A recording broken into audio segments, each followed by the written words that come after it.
नमस्कार। स्वागत है आपका अघोरी स्टोरीज के यूट्यूब मंच पे। मेरा नाम है मौलिक बुच और मैं अघोरी स्टोरीज का फाउंडर हूं। दोस्तों, हमने कई वीडियो डाले हैं, आप लोगों का ढेर सारा प्यार मिला है, पर आज मैं आपको ये बात बताना चाहता हूं और पहली बार आपके सामने मैं प्रस्तुत हो रहा हूं और आपसे ये मैं बताना चाहता हूं कि अघोरी स्टोरीज का कारण क्या है, क्यों हमने अघोरी स्टोरीज शुरू की। वैसे देखने जाएं दोस्तों तो बहुत सारे ज्ञानी विद्वान आपको यूट्यूब के मंच पे मिल जाएंगे जो सनातन धर्म के विभिन्न अंगों के बारे में आपसे बहुत सारी बातचीत करते रहते हैं, आपके ज्ञान में वर्धन करते रहते हैं और आपको सही रास्ता भी दिखाते हैं। उन सभी गुरुजनों को मेरा प्रणाम। मैं कोई गुरुजन नहीं हूं, मैं एक रिसर्चर हूं, संशोधन करता हूं, एक सत्यान्वेषी हूं और मैं पिछले 25 सालों से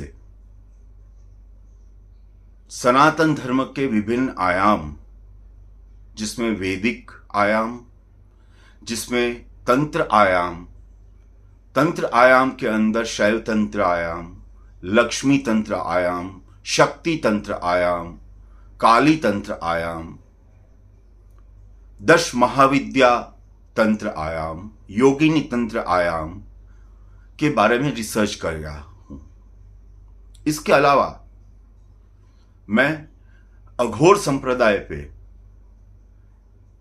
बहुत सालों से रिसर्च कर रहा हूं।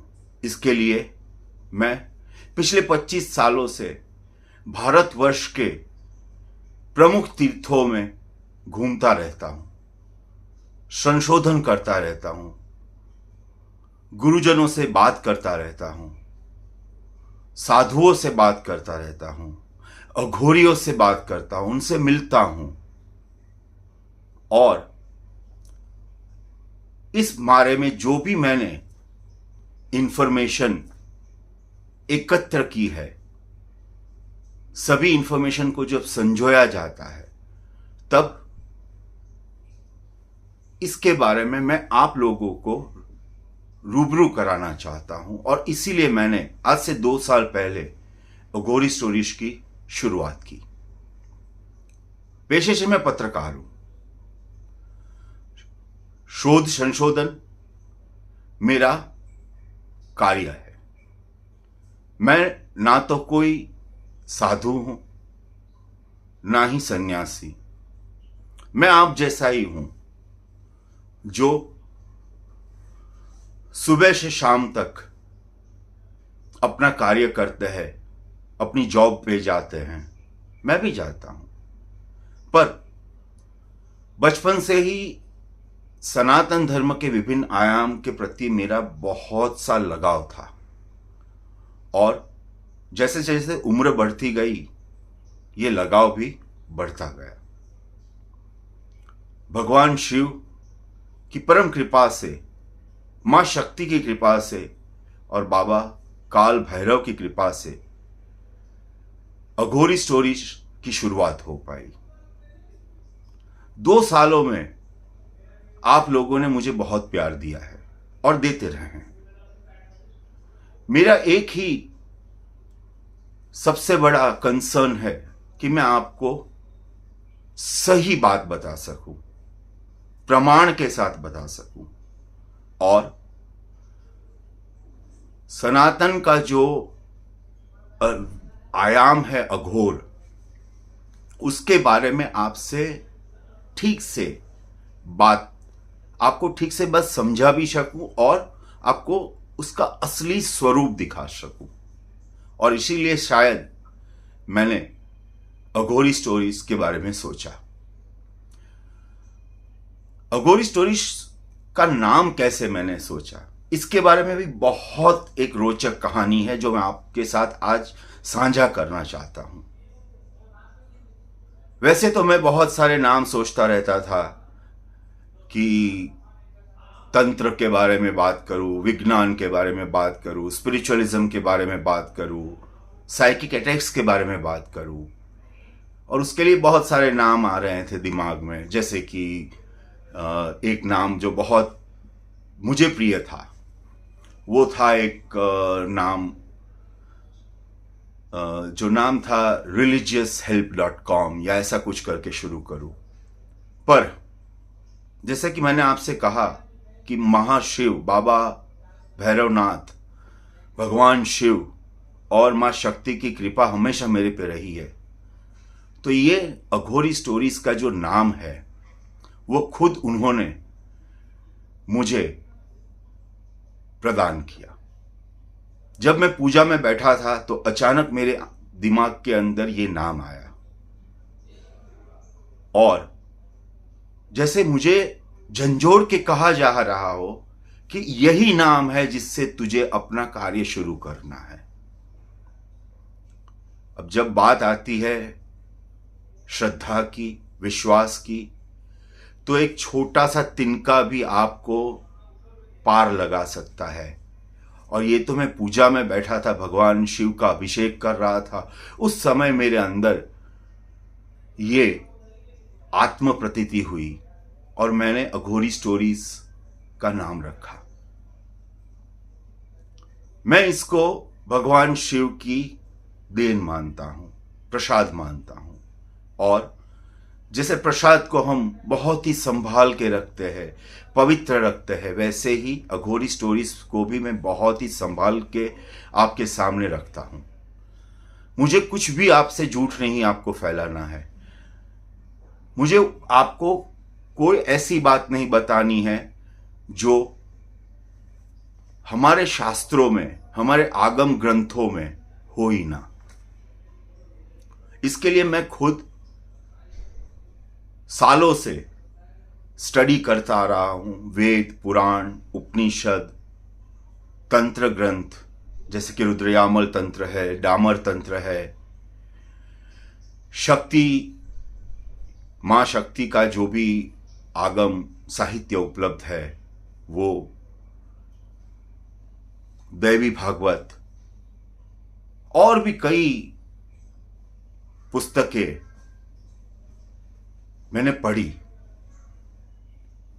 उनमें से जितना मुझे प्राप्त हुआ ज्ञान, उसको प्राप्त किया। वैसे तो ये सब ज्ञान के महासागर है और हम सब एक छोटे से जीव है जो इस ज्ञान के महासागर में गोते लगाते रहते हैं और जन्म जन्मांतर तक गोते लगाते रहते हैं। फिर भी हमें ये पूरा ज्ञान कभी प्राप्त नहीं होने वाला है। पर जो थोड़ा बहुत भी ज्ञान प्राप्त होता है वो उसकी कृपा है, और उस कृपा को मैं हमेशा याद रखते हुए अपना कार्य करता रहता हूं। अघोरी स्टोरीज का सबसे महत्व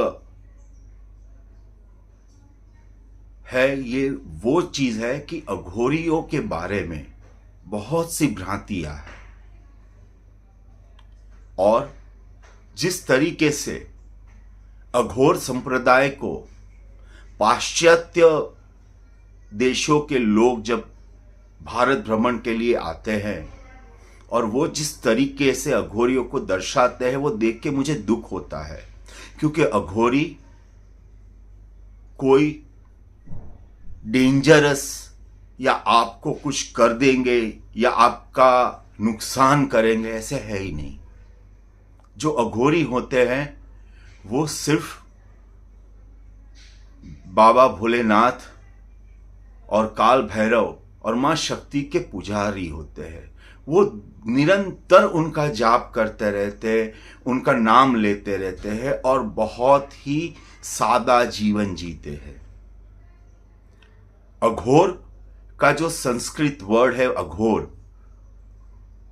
उसका अगर हम विच्छेद करें तो अ प्लस घोर आता है।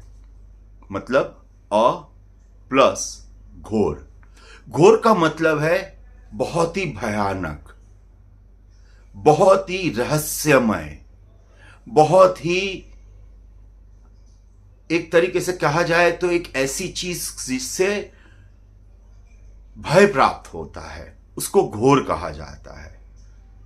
और अघोर मतलब उससे एकदम विपरीत। अघोर मतलब सिंपल, सरल। जहां जैसे एक बालक होता है और वो बालक कितना सरल होता है,